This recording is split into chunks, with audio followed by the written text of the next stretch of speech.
Yaani hakuna kitu kwa hii nyumba.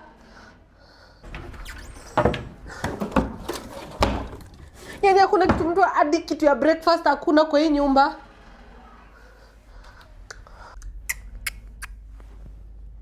Bado umelala. Hii nyumba ina maziwa, ina anything. Oh. Eh? Oh. Oh, nini? Hadi kutegemea mtu ni bure. Hata heri tu nijitegemee. Niende nikajitafutie vitu.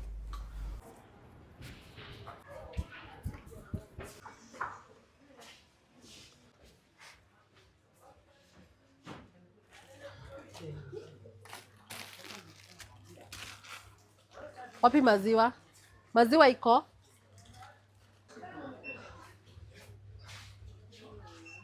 Saa maziwa iko wapi? Nishinda nikizurura huku kote nikitafuta maziwa. Kitu kidogo kama maziwa. Maziwa iko wapi sasa huku?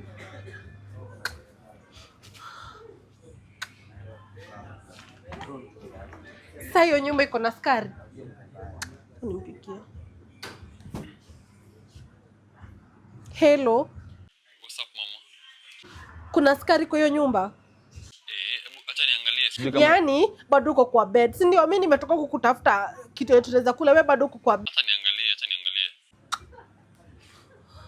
Sasa sukari iko wapi? Sasa sukari iko wapi? Sukari iko? Customer nikusaidia aje? Unanisaidia aje? Unanisaidia kaa nani? Pole basi.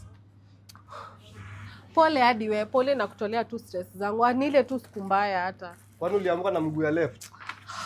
Hata sijui. Sasa unge shop tu online na saa Eastmart tuna shop online. Online? Sasa una download tu app ya Eastmart alafu na shop online. Una download Play Store? Play Store tu. Na alafu hata nikwambie Eastmart saa hii analipa mdogo with zero interest. For real? Mama hata ziko pale na electronics na nalipa mdogo.